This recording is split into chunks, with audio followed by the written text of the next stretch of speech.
नमस्कार साथियों। देखिए, यह वीडियो स्वयं के हित के लिए बनाया जाता है। मुझे अपनी लैंग्वेज पर काम करना है, इसलिए मैं ये वीडियो बनाता हूँ। और ये जो कंटेंट है वो दीपक यादव एजुकेशन का है, वहाँ से मैंने है ना परचेज किया हूँ। तो एथिकली मैं ये बताने की कोशिश कर रहा हूँ कि हाँ, इसमें मैं उनका कंटेंट और मैं यूज कर रहा हूँ। ठीक है, चलिए शुरुआत करते हैं। केंद्र सरकार फ़ोन के सोर्स कोड तक पहुँच चाहती है। यह मुद्दा किस बारे में है, समझते हैं।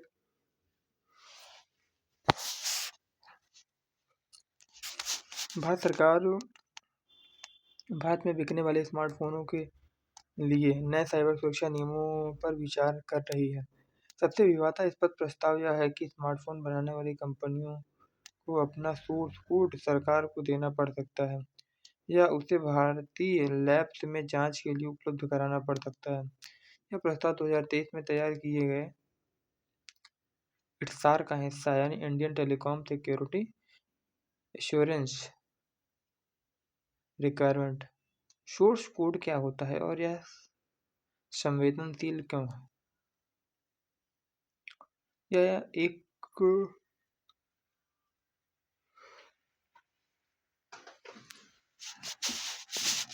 यह वह मुख्य प्रोग्रामिंग निर्देश होता है जिसने या जिनसे फ़ोन का सॉफ्टवेयर काम करता है।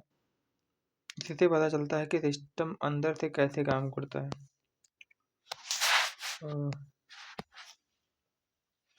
फिर हम देखेंगे कि कंपनियों से इसे कड़ी सुरक्षा में क्यों रखती हैं। यह बौद्धिक संपदा होती है, इसकी जांच से ये चीज़ें उजागर हो सकती हैं। व्यापारिक रहस्य है, सुरक्षा ढांचा और एन्क्रिप्शन के तरीके। पहले चीन और अमेरिका की कानून प्रवर्तन एजेंसियों को भी एप्पल ने इसी पहुंच देने से मना कर दिया था। इसलिए कंपनियों को व्यावसायिक नुकसान और सुरक्षा जोखिम का डर है। भारतीय सरकार वास्तव में क्या चाहती है? कमजोरियों का विश्लेषण।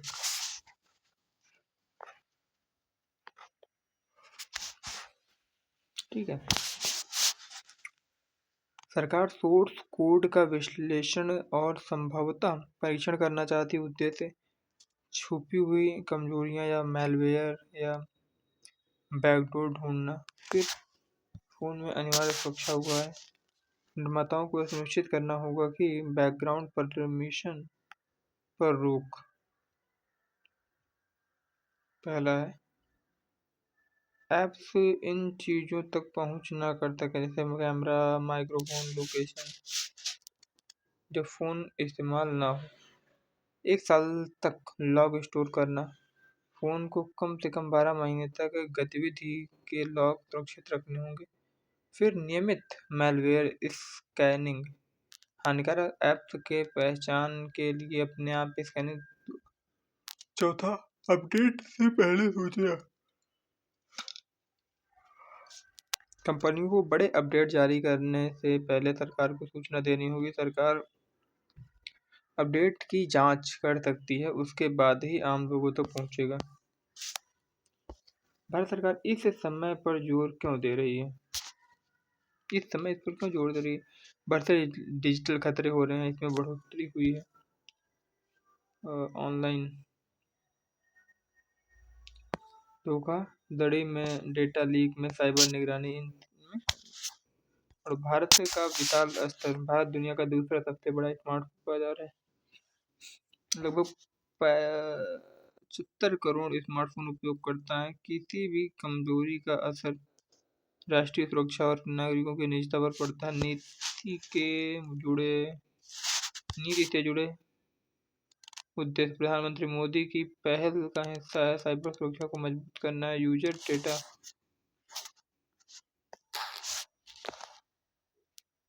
की सुरक्षा और डिजिटल अपराध कम करना है।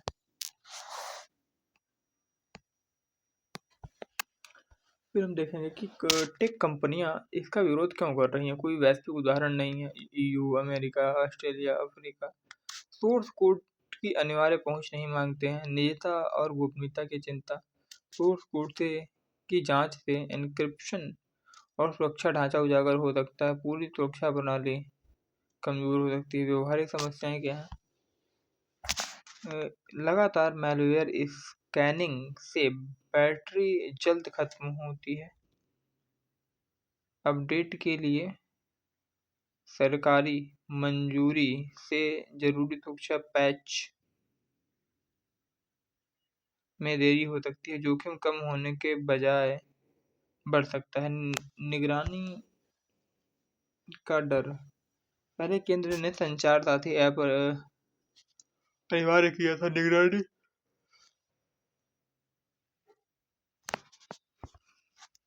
निगरानी की आशंका के कारण विरोध हुआ और बाद में इसे वापस ले लिया गया। टेक कंपनियों को डर है इसका भी दुरुपयोग हो सकता है। वर्तमान नीति सरकार अभी तक इन नियमों को लागू नहीं किया है। आईटी मंत्रालय और टेक कंपनियों के बीच चर्चा चल रही है। सरकार का कहना है कि उसका खुला दिमाग है। मैट जैसे उद्योग संगठनों ने आपत्तियां दर्ज कराई हैं।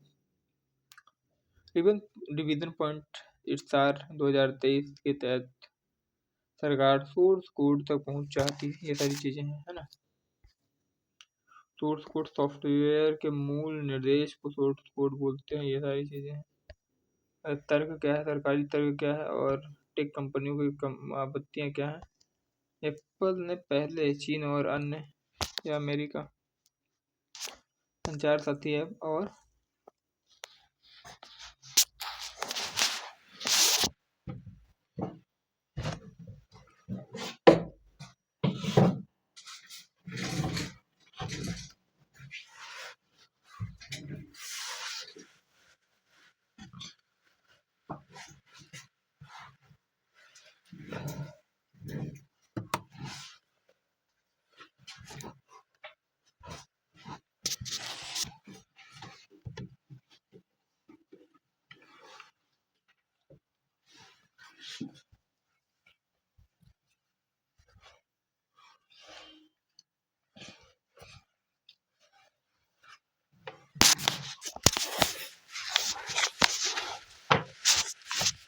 हम ये देख लिया हमने। अब हम बात करते हैं एक नया टॉपिक, आर्मी डे परेड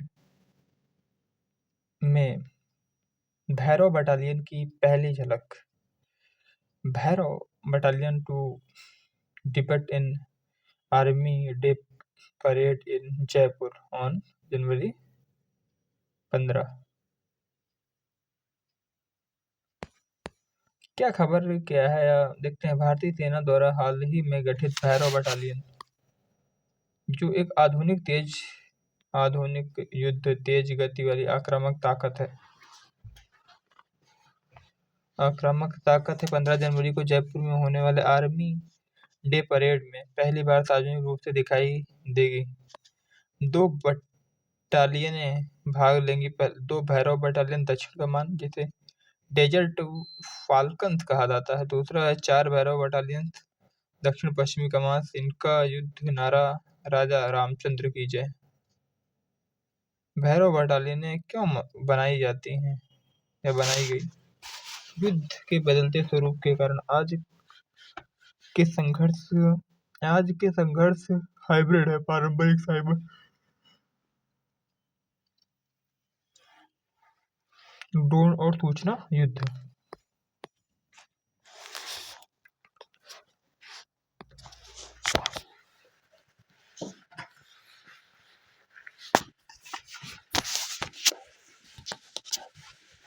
और इसमें हम देखेंगे कि केवल संख्या से ज़्यादा अब गति, सटीकता और तकनीकी का एकीकरण महत्वपूर्ण हो गया है। हालिया अभियानों से मिले सबक, वैश्विक संघर्षों और भारत के अपने अनुभवों पर आधारित,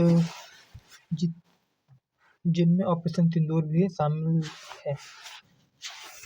ऐसी इकाइयों की जरूरत जो दुश्मन के क्षेत्र में गहराई तक तेजी से और लचीले ढंग से हमला कर सकें। ये है भैरव बटालियन, ठीक है।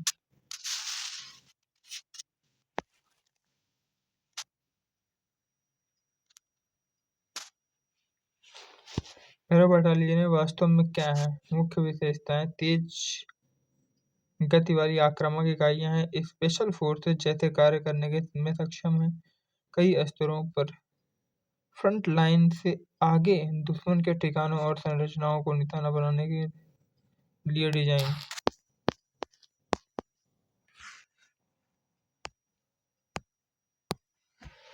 आकार की बात करते हैं 15 है।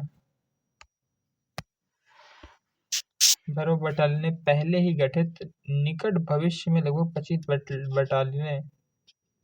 बटालियनें बनाने की योजना है। सेवाओं के साथ चुनौती की बात करते हैं, ये मौजूदा बलों से कैसे अलग है। एक महत्वपूर्ण कमी को बढ़ना, इनके बीच की खाई को भरती हैं। पैरा स्पेशल फोर्सेस,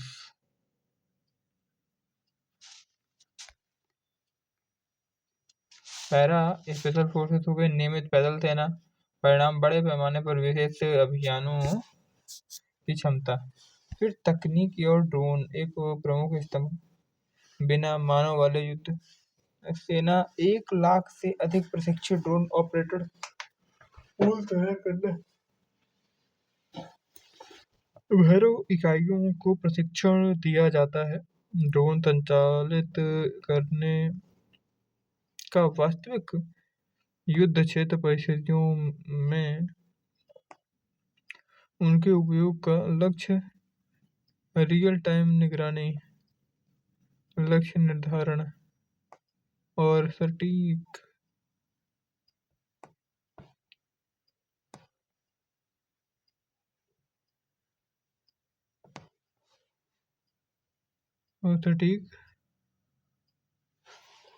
हमले।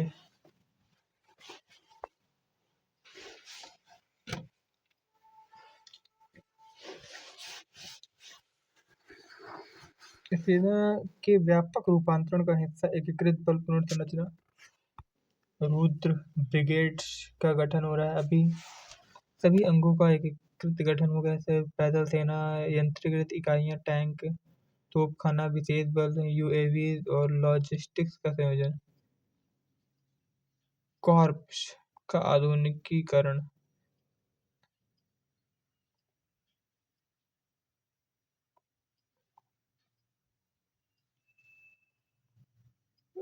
तोपखाना, यंत्रीकृत पैदल बख्तरबंद कोर का उन्नयन किया जा रहा है, जिसमें शामिल है ड्रोन, आधुनिक युद्ध क्षेत्र प्रबंधन प्रणालियां। उद्देश्य भविष्य के निकटतम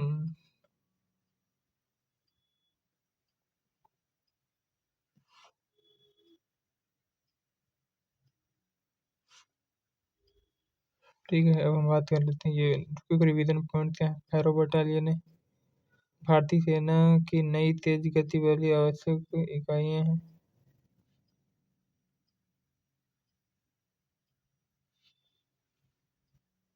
ठीक है, ये सारी चीजें हैं, हमने ये देख ही लिया है, पढ़ ही लिया है।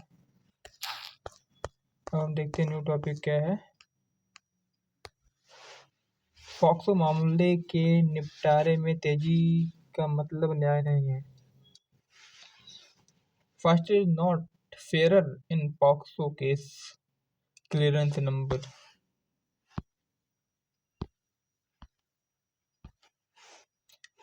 समझने की कोशिश करते हैं मुख्य मुद्दा क्या है। भारत ने हाल ही में बाल यौन अपराध से संरक्षण के तहत एक संख्यात्मक उपलब्धि हासिल की है। फास्ट ट्रैक अदालतों ने 1 साल में दर्ज मामलों से अधिक मामलों का निपटारा किया है। 2025 में 109% निपटान दर है, लेकिन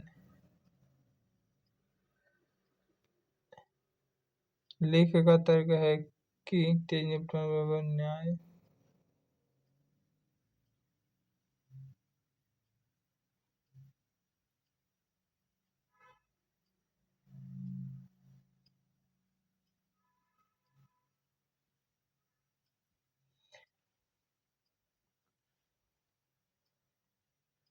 ठीक है। अब देखते हैं कि मुख्य मुद्दा क्या है। भारत ने हाल ही में बाल यौन अपराधों के संरक्षण अधिनियम पॉक्सो के तहत एक संख्यात्मक उपलब्धि हासिल की है, ये हमने देख ही लिया है। ठीक है,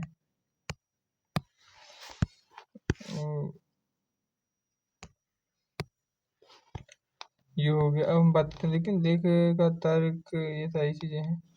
दूषित दरें घट रही हैं, बच्चों और परिवारों को पर्याप्त समर्थन नहीं मिल रहा है। दूसरा, बरी होने के फैसले और देरी अभी भी हावी है।